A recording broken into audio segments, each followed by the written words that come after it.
What's up, guys? It's Steven. I am back with Jeff Baluku for round two. Wow, it's an honor once again.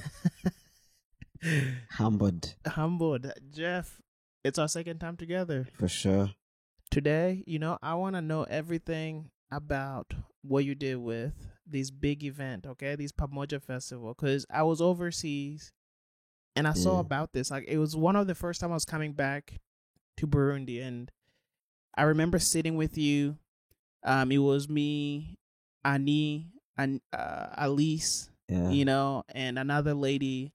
And we were at, I believe, Club de Luck. Yeah.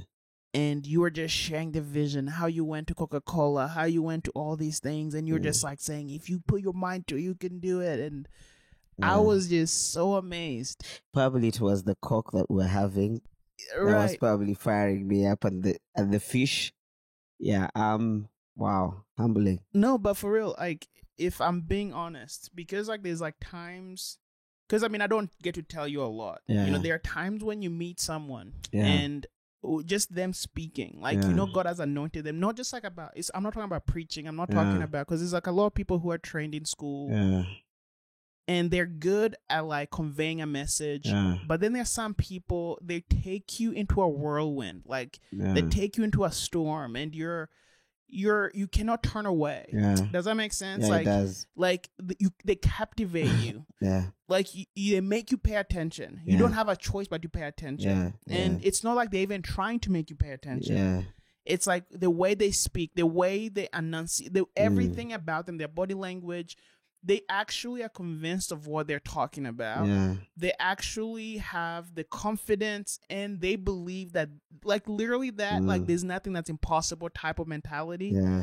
And I know that's a lot of praise, right? It could seem like I'm just like flattering you. You're in front of me. Yeah. It's on a podcast. But I'm being honest with you. Like, I remember going home, and I remember even like I have pictures from that day that you sent me actually after. Yeah. And I just remember being like, man, because, like Annie and Alice, I don't really even hang out with them anymore. But like, they're also big thinkers, Annie had just started a restaurant in Giosha, Alice was Go Burundi, like she was doing stuff with that. And, like both big dreamers. But then like, you come in this room of like dreamers. We're all trying to do things for our country, for the world. And we're like, literally, I don't even think anyone spoke. Like, we were just like, our mouth open, listening to you. And I want almost like to capture that moment. Not that we can capture that moment again, but I just want you to talk to people maybe, who are listening, who have a dream. Yeah. Like, how did you take that dream from zero to like actualization? What was that like? What is your creative journey look like? What's your process? Wow. Jeez, that's a long one as well. So when I was in high school, I got born again, and I loved music. I loved, seeing dancing and all that stuff. So when I got born again, I realized there was a lot of mockery in regards to that. Like, Christians seemed like, so you guys don't have fun? Like, what's this? And that's one of the things probably the church also needs to think about. You getting born again doesn't mean that your personality has been killed. And that's why, the thing that everybody, that when just you're born healed again, someone right there. Yeah. When everybody thinks, oh, when I'm born again, I was an extrovert, now I have to be an introvert. Like, that whole person, you think God was not wise to make you who you are. He just wants himself to be edified in what he's already created in you. Amidst every human being, there's good and bad. So he just wants to edify the good in you. So I was like, no, I won't go into this narrative. Let me listen to what I love, what I feel like this is what I connect to. And then I attended Passion Conference happened in Uganda. And there was these American artists from Jamaica and everywhere. And as I was listening and singing along, and I had a voice, why don't you do an African version of this? Whoa. Rewind that. So what was this event? Passion. The Passion. Yes. Like the actual Passion, Louis Giglio Passion? Yeah, Louis Giglio Passion. Okay. And I was inspired. I was like, wow. But these are all Jamaicans and Americans. Chris Tomley, they're all great people. But I'm feeling the music this is all good, but it's not African. Where's the African feel to this? Right. It's like Americans and Jamaicans coming play their music for us. But it's all good. I was like, that's what I had. I was like, why don't you do this version? Even if it stays, because these guys they're going to another country. How about doing something that will stick around? And from that time on, I was crazy. And then by the time I was reading a book by Miles Monroe, it was more about discover your purpose. I don't even remember the title. But one thing I remember in all that book is that the richest place on earth is the grave. I was like, man, I have so many ideas. I don't want to be buried with them. And that's when my it's like there was an awakening. I gathered up the richest place is a grave. Yeah, I can't die with my ideas. I gathered up my friends somewhere, DJs by then somewhere. Into events, and we decided to say, you know what, let's create something. And these guys were amazed by the passion and the zeal that I had. Of course, not everybody will run to your speed. So several years down the road, guys dropped out. They're like, no, this is impossible. That was in Uganda. I think then I walked into a radio station and I told these guys, man, I want to do this. They looked at me like, no, Uganda is not ready for something like this. I was like, man, I was so discouraged, like totally. So then I got a job in this corporate company and I didn't literally know that God was starting to teach me stuff. I learned the corporate culture, how you write a proposal, how you send a very nice email. What does marketing look like? How does a promotion launched out? You know, I didn't know I was literally going through school. What is customer service? What is customer care? How do you talk to a client? And all that was knowledge that was piling up. So that was probably started in 2006. So when I came to Burundi, I had already had an idea of what I wanted to do. Even documentations that I'd written of this idea that I have, it was within my pocket. Wow. And one scripture that I had read was in Habakkuk chapter 2 verses, I think Habakkuk chapter 1 verses 2 to 3. Write down a vision. It may linger, take time, but in due time it will happen. And that was what I hadn't had. Wow. So I had gathered so much information to a point I had even gathered to, okay, this is how my thought process is. I dream saying, what if money was not a limitation? Right. What would it look like? Right. And then I dream from that perspective. Right. So I said, you know what, if I'm to do this, I need to have these brands. I mentioned the brands. Right. I would love to work brands all over Africa. That's how crazy I was. Not even in my country. And I was like, who knows? Maybe they'll show up. And then I looked up what these other people are doing. What can I bring that is different? So when I came to Burundi and, you know, saw how the landscape was, in my heart, I had something telling me, man, this is fertile ground for this thing you've been keeping forever. And then I built up to this. I made friends with artists. I understood I made friends with radio station. I made friends with corporate companies. I made friends, every circle that I could make in. And by then I had a friend of mine. I'd never written a proposal, but a friend of mine, you know, shared a proposal that I had used before. And all I said, what do I have? I have a laptop and I can write. So I wrote the proposal, edited the proposal.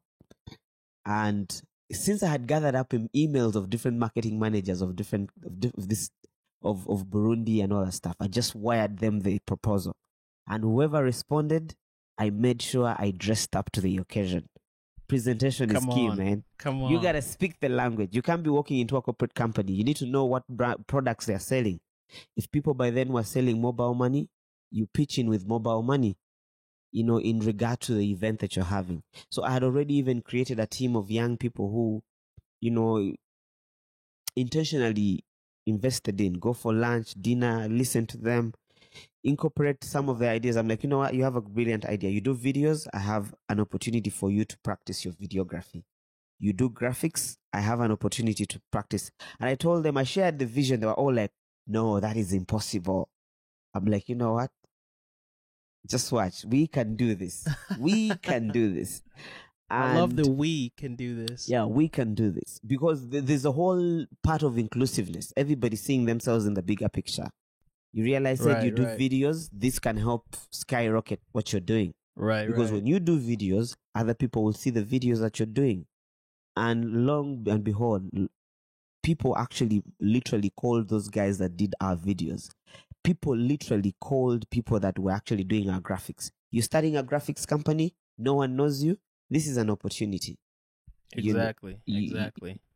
I know it's sometimes some people abuse those privileges and some people use them as abuse, but I didn't want it to be that way because the certain companies, people who are starting up, and I introduced them to these other big companies, they are now literally their agencies now. They are the ones doing their work. Wow. So there's a track record of saying, you know what, you introduced me to this guy, I now have a deal with them. And that helped skyrocket Pamoja Festival. So the initial idea was like, you know what, for you to do an event, you need a venue, you need sound equipment, and you need artists. Okay. 2 major things. And then number 4, you need promotions, ticketing. But the main ones, you need a venue, you need sound, you need artists. All these venue, sound without artists, you're banned. So then I made relationship with artists. And all I did was like, you know what? Very tricky. You can try this. So I got a few of my savings, $500. Okay. I went and asked my friend to do for me a design. And that design, I put it on, I went and ordered tickets, paper tickets from Uganda, which costed me $500. And that's all I had. And then I came to the artist. I'm like, guys, all I have is this. How much would you be paid for an event? They told me the amount. I was like, okay, I'm giving you this worth tickets. Sell them. I don't know. Give them to your friends. Give them to fans. But make sure you don't come back here with a ticket. Then I went to a friend who had, a sound equipment. He was probably, because there was not so much happening, he was probably thinking about selling them. I was like, my guy, before you sell those equipment, just give me 1 gig. 1. And if it doesn't work, just do whatever you want to do. That sound sorted, right? And then I went to I was like, okay, now venue. I need to pay for the venue. That was the hard one. So I go to the venue guy. I asked, how much do you need? This was a guy who has a beach. He's a Christian. I'm like, I've been coming to your beach. I don't see literally 1,000 people gathering up in here. I can bring you more than 1,000 people. The guy looked at me like crazy. He's like, okay. So for him, I think he had been also disappointed a lot. It's like, why don't you give me this amount of money and see whether you're serious? I didn't have that money. So there was a group of ladies who had a marketing company. Right. Come on. So I go to them and I'm like, ladies, I see what you guys are doing, but I have an idea. I'm going to give you tickets. Remember the tickets I have? Sell these tickets. You get 20% of the ticket sales. They were like, really? I'm like, yeah. Sell them, get 20% of the ticket sales. But I have one thing. Just give me this amount of money, which was like 500 Burundian francs, which will be equivalent to 500, will be equivalent to $150. So they gave me that money. I deposited it on the venue. So we're good. We have sound, we have a venue, and we have artists. You're wild. So then it came to the marketing. So I had to a friend of mine is like, dude, do for me a poster. Send all these pictures of the different terrible pictures. We use those terrible pictures and put them on. And the marketing strategies, I looked for friends who had more followers than me on Facebook.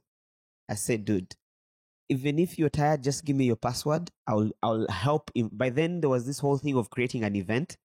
I don't know whether Facebook still has it. So okay. I created an event. And I'll go to people who have more accounts than me and share. And one of the things I also did is I made sure I am friends with everyone in that country, went on Facebook and made friends, sent friend requests to anyone who's a Burundian. Wow. Anyone who had a Burundian name, I'll make them, I'll make them my friends. Right. And that's how I was able to get even a following on Facebook. Right. I made all kinds of videos, my phone, anything that I could use. Go to the venue, and man, the buzz was on. Now, let me tell you now the miraculous part. So then I went to a company, Coca-Cola, and I said, guys, I need sponsors. They were like, Christian event? I was like, no, it's positive music. Because, religious, everybody doesn't want to do anything with religion. I said, this is positive music. So the proposal had positive music. Yeah, gospel is positive music, isn't it? True or false? True. Yeah. So then this gentleman is like, I like this. I like the idea. Let's come along. He's like, you know what? They had just bought a sound system that they had never used. So they were looking for a place to test it. My goodness. You were thinking of using, like, I don't know, local sound system that you've patched up. These guys bring 8 Rhineries, 16 bass beams. Whoa. And that was the game changer. Dude, this is like... That was like God piecing up things. And on the day of the event, I'm seated there. First hour, I'm like, I'm in trouble. Second hour, I'm in trouble. Third hour, people showed up. Wow. And mind you, the other strategic part is Burundi had just been in the 2015 crisis. Right. So basically, not many people were going out. Right. So we were like, you know what? We want to be the first one to launch out. And we went out. People had not gone out for a long time. Actually, we got a lot of slack from that criticism. Oh, why are you doing this amid this conflict? We're like, man, we won't stay in depression forever. Let people come out and enjoy themselves. Right. You know, we are not part of the conflict. Then the politicians fight. We're not going to that. The life continues, and we went into that. Besides, we're spreading the gospel. We can't be in the mix of all this. You know, who's going to bring the hope and the joy? So we became the joy agents, and every artist performed their best. I went to airline companies. They gave me an air ticket, flew some people over, and I had my Ugandan friends. Ugandans are crazy guys. They were like, you know what? Get us on a bus. 2 countries will be there. They got onto a bus. Come on. Came and, the place was jammed up. Craziness. The next year, we already had a blueprint. We just did the same. And it gained its popularity. 1 year, 2 years, 3 years, 4 years. 5 years, 6 years. Now we're going to the 7th year. Of course, amid these challenges, there are times where 1 year you'll be like, are we going to do it? Even this year, we're like, is it going to happen? Because this last year we got into trouble. I was put in jail for COVID restrictions and all that stuff. But you see, that is the relentless faith that you need to have. Right. And you see the bigger picture. And I think probably one of the things that short circuit ideas is fast failure. We didn't break even. We've never broken even. Well, breaking even meaning there are a few times we've broken even where the income versus expenditure. But what is the bigger goal? The bigger goal is souls. What price would Jesus put to a soul? Come on. What price would Jesus put to a soul? And that is the motivator. And when you're doing all these things and you see the transformation of the people you're working with, the boldness, the confidence, the artistic, you really inspire to do more. And you literally change the culture of events in a country, and for me, that is the end goal. Transforming people. Transformation does not necessarily have to be one day. Transformation is a process, man. We learning, mistake, you fix this, you fix that, you fix that. And I believe it's this persistency, resiliency, and dedication that makes the ultimate difference in our lives. And I believe that if all we could have those engraved in our DNA, human beings can literally do anything.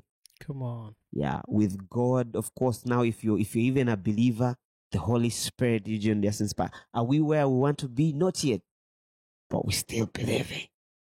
Come on. Still believing. And we love our, even this is a plus. People hearing our story, sharing our story, pouring out, giving out a blueprint to a guy in India, a blueprint to a guy in the US. How do these old guys start? How does Coachella start? How does Tomorrowland start? How does Passion start? They're human beings like that. How does the Sensation start? They're people like us, Right. No, it's guys true. who are dreamers that say, you know what, I'm going to do this. Right. And they persist at it. They grind at it until it becomes what you see. So there has to be someone who breaks the sweat. And unfortunately, some people don't want to break the sweat. We give up too easily. Man, this is very convicting for me, man. When I'm hearing your talk, I'm like, wow. Yeah. It's so true. Like, that scripture in James that says, that, Elijah was a man, just like you and me. Yeah. But he just prayed. Yeah. He just asked. Yeah. And, man, dude, Jeff, thank you so much for sharing this story. I mean, it was just as powerful as the first time I heard it. Oh, really? Yeah, dude, you're just like, I think there's something about you, like when you get into that element, because it's like something you walk through, and really, really glad I could hear this story, and I'm glad other people got to hear this story as well. And I'm excited to see what we're able to see from you. Like, what are the ideas you have in your head? Yeah. So as we close this session, if someone wants to know more about Pamoja or wants to get a hold of you or to be part of the journey with you, what do they do? How do they find you? Well, I'm on. You can go Jeff Baluku at Instagram, Facebook, Baluku Joffrey. Or you can even go to pamojafestival.com and send us an email. Or you can even go to Instagram, Pamoja Festival, Pamoja Festival. You can add Burundi. You know what is funny is that when people have seen what we've been doing, there's been people who have even copied our name in Australia, and guys were like, you know what, I can't sue these guys. I don't know where in Kenya and everywhere, and probably that's get a name to it. I don't know whether someone has ever watched American Gangster. Lucas goes to this guy, and this guy is selling he's selling blue magic. He's like, man, get some other name. Put a chokehold on it. Call it red something, but don't call it blue magic. Get another name for your thing. I mean, there's no one who is. How do I say? An idea is not one. Right. Rice is rice, but there are other people who put paper, others put whatever, but rice is rice. But you get a name for yourself. You can get the blueprint, but get some other name, Right. So you can check us out as well. But for me, I would say if there's anyone who's a dreamer, Joseph was a dreamer. Come on. People never understood he is. One thing is that God doesn't give imaginations for nothing. There's a reason why the idea is in your head, and he wants it to come out. But it has to take resilience. It has to take persistence. It has to take the baby step for you to come out. And also believing in the people around you. So that's what's up, man. I'm fired up already, man. Dude, no, man. This is great. Thank you so much, Jeff. And man, the last 2 sessions have been amazing. I would love to have you for another one. Ooh. Just to hear you talk about what you see the future is like. I know you guys just did something crazy here. Yeah. So many salvations, so many people got to know the Lord. You guys partnered with, Kubamba from Kenya. You guys did like amazing stuff with just so many organizations. Like, I want to talk to you about that. And then what do you see also? What can we expect from Jeff Baluku? So thank you so much, bro. Blessings, man. Yeah. See you guys. Thank you for joining us today.